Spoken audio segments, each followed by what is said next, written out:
What's going on, guys? We got a special guest for the intro today. This is young Bruce Squee, otherwise known as Young Brucifer, otherwise known as Brutato Chip, otherwise known as Brunana. So, we have got a brand new Cappy Army video, guys.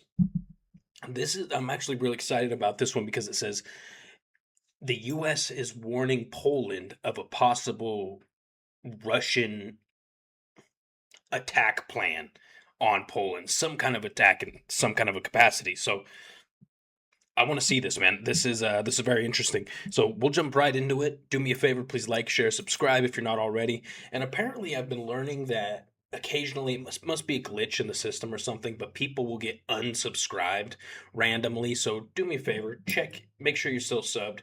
Turn on those notifications. Is that still a thing? I remember when people used to be like, and hit that bell icon to get notifications when I make a video. I don't even know if that's still a thing, but if it is, do that, please. And also, you guys have been loving the new t-shirt, the Flamingos Over Moscow t-shirt, and it is a fantastic time to pick one of these up because Moscow is burning. Just a lot of attacks in Russia in general is my point, and also in Kyiv, unfortunately. These past couple of days, there's been some really big missiles flying into some big apartment buildings in Kyiv and killing women, children, and of course men. But specifically the women and children that are it's the hardest to see. So, anyways, I love you guys. Let's. I was about to end the video, dude. I'm a mess right now. Just bear with me, okay? Stick with me here. Let's watch this. Oh, and obviously, show love to Cappy, man. He's the GOAT.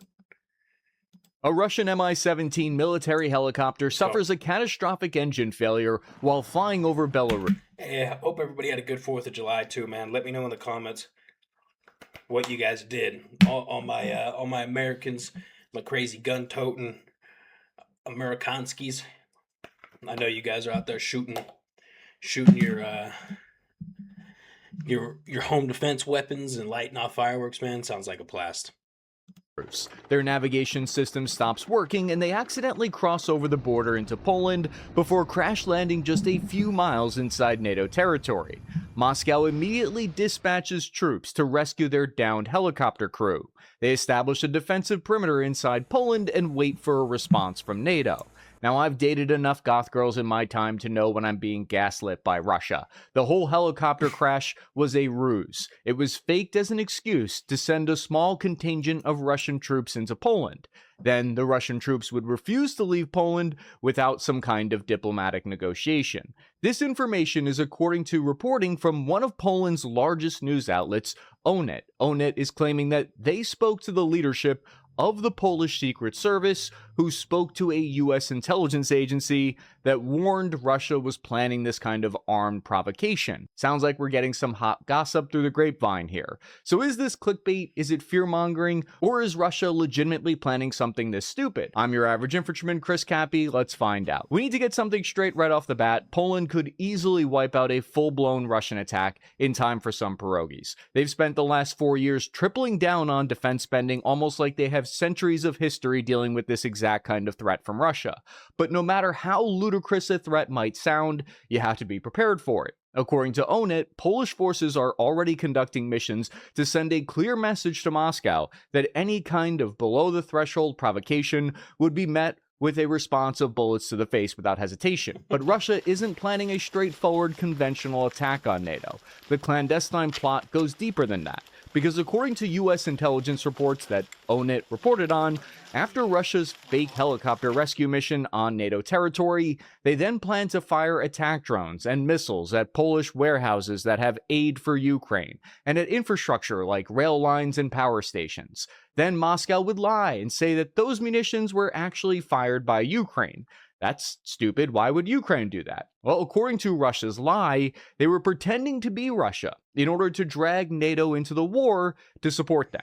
If that sounds batshit insane, something like that already happened in 2025 when 24 Russian drones flew into Poland. The Russian narrative was that it was a navigation error. The drones were jammed by Ukraine. They said that it was all just a mistake despite the evidence showing it was deliberate. Then Russian media sources lied and said that it was actually Ukraine who fired those drones themselves into Poland. One of the most popular narratives in the Russian blogger space is that Ukraine is actively planning a false flag attack against NATO to force them into the war. When this was, when that happened and Russia flew all those drones into Poland, man, that was so frustrating to me because it just showed to me and I think the rest of the world that NATO has no balls, man. They if NATO was standing on business, the minute those drones entered NATO airspace, Polish airspace, whether it was an accident or not, Pol- NATO should have stepped up and put their foot right up Russia's ass immediately. Whether that be launch missiles at the drone facilities or whatever.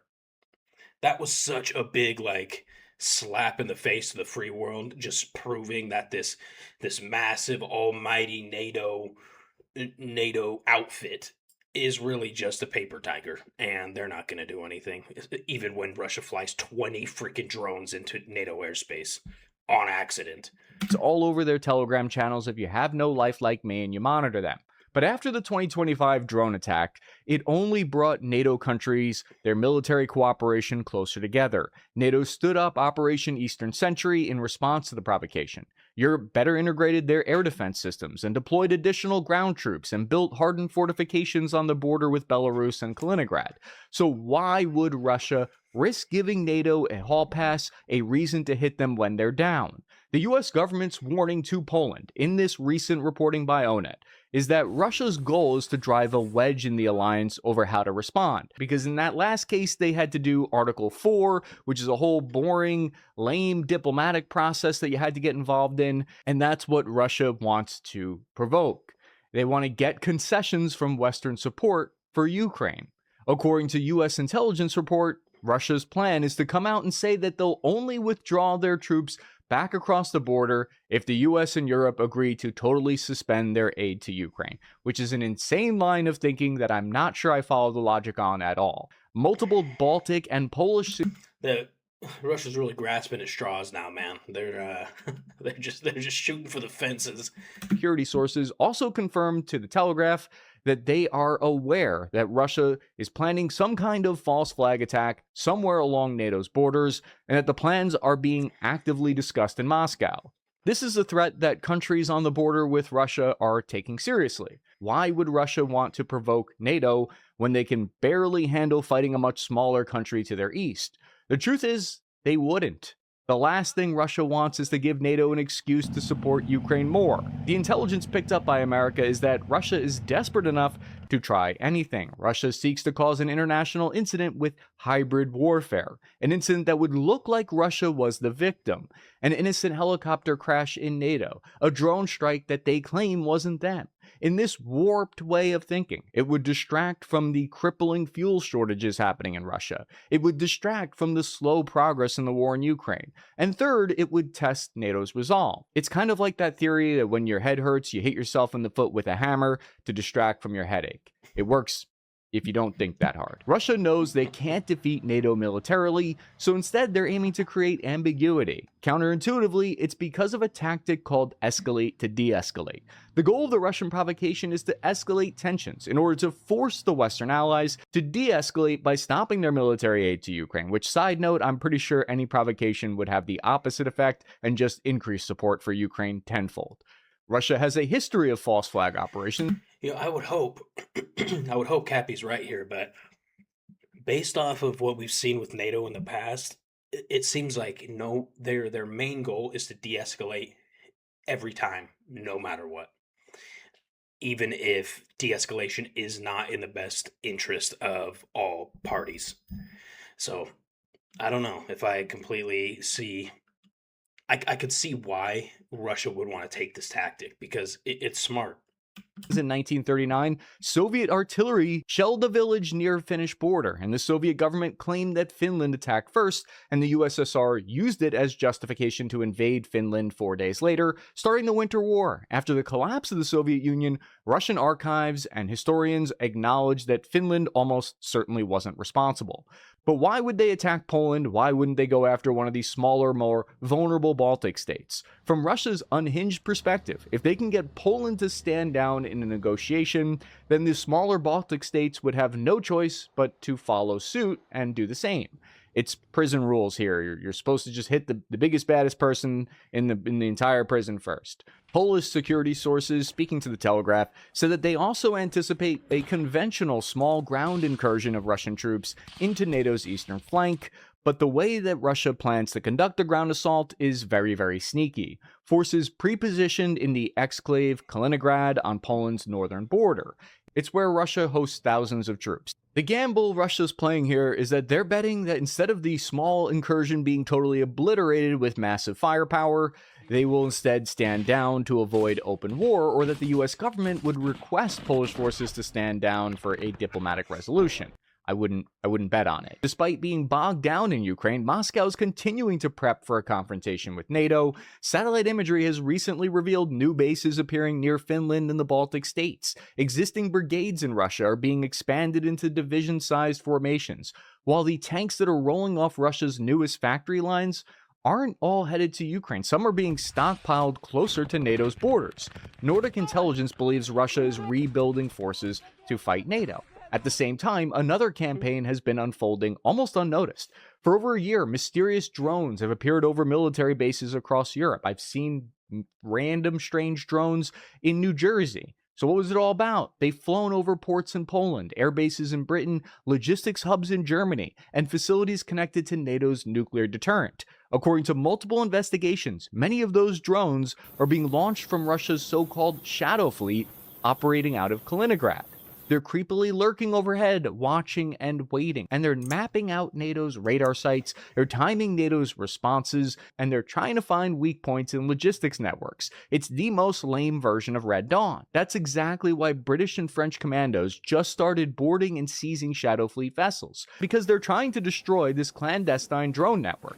Intelligence officials believe that Russia is using the Shadow Fleet as floating reconnaissance platforms, supporting Russian hybrid warfare operations across Europe.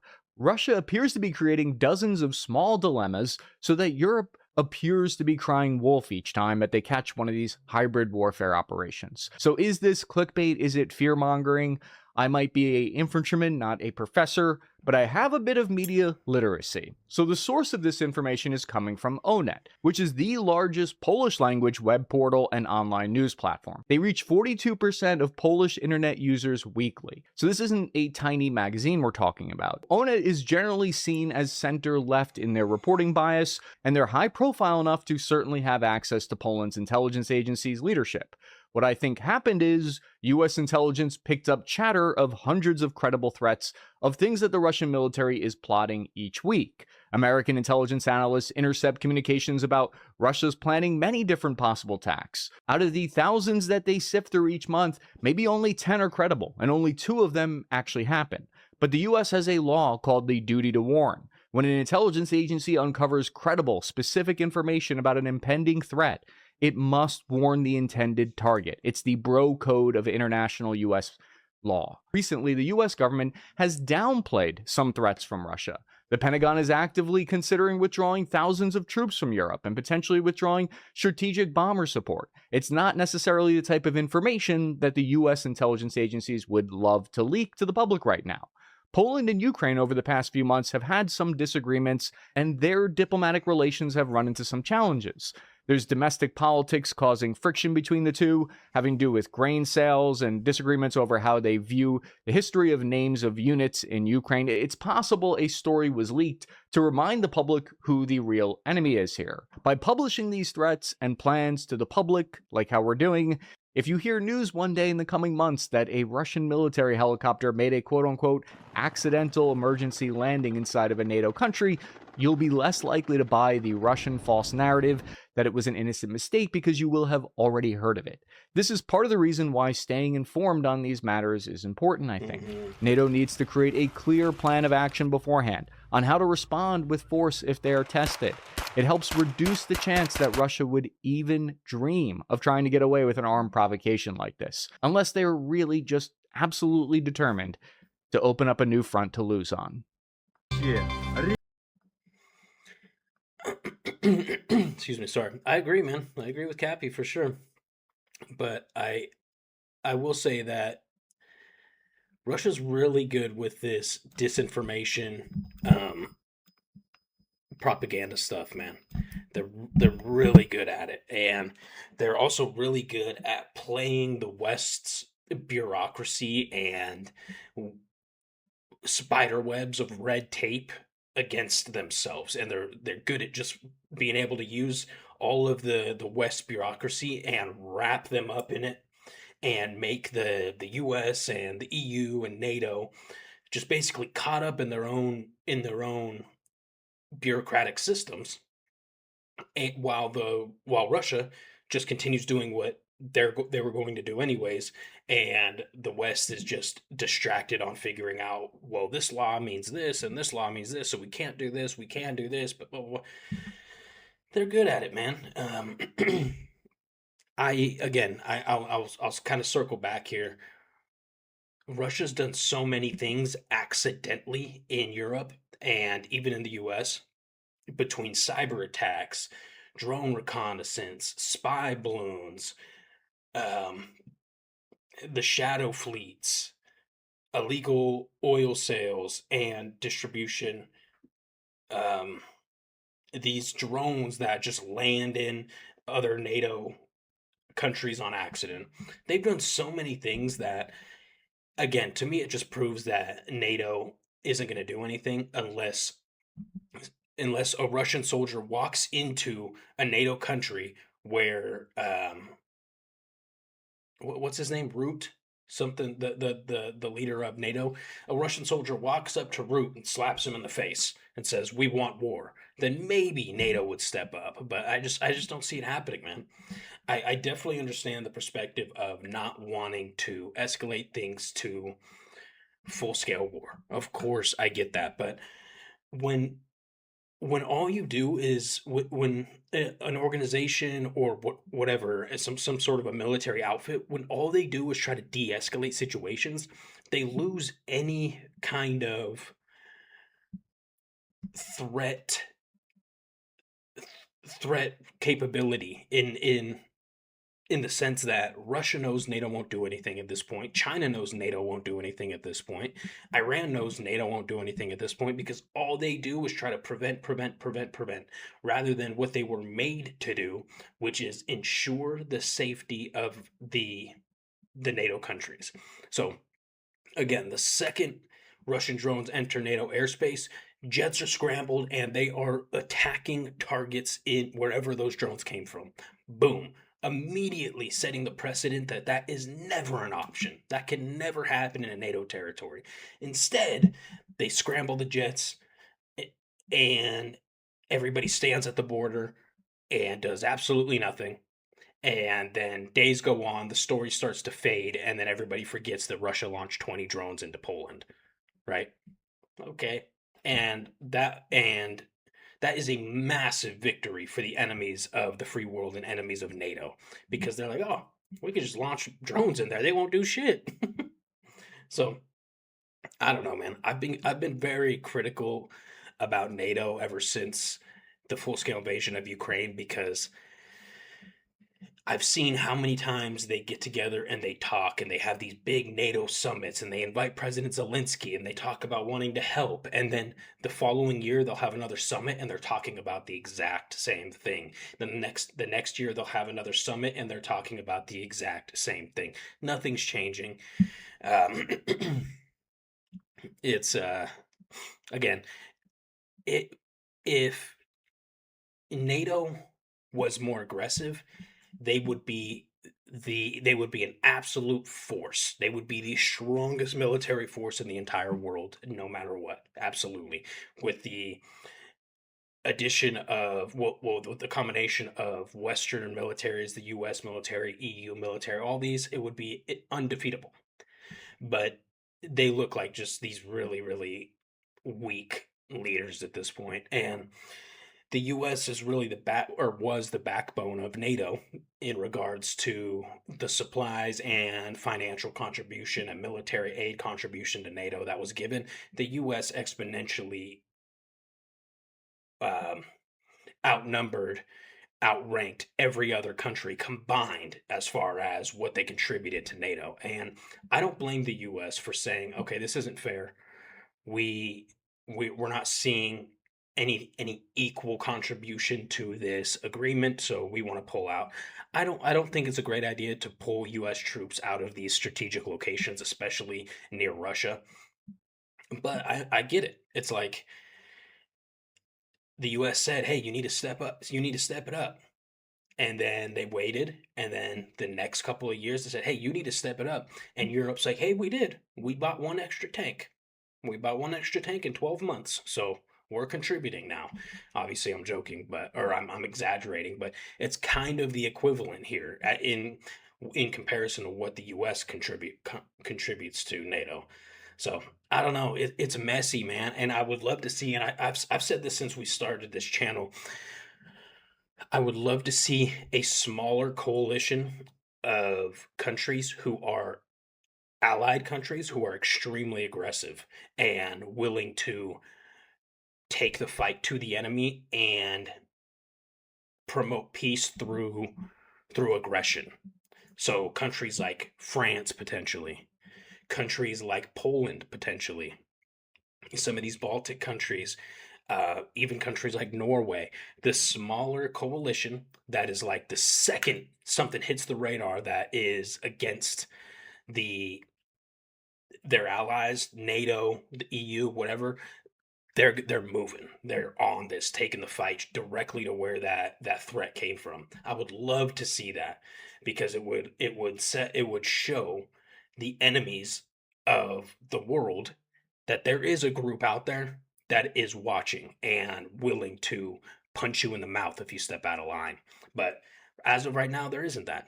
Everybody, all the enemies of the world know that they can just push with NATO around, push the UN around, push the US around, push the UK around, and they won't do much. Okay, that's all I got. Let me know what you guys think about that in the comments below. Also, let me know what you think of this video. Please go support Cappy. He's the GOAT, man. I love you guys. We'll see you in the next one.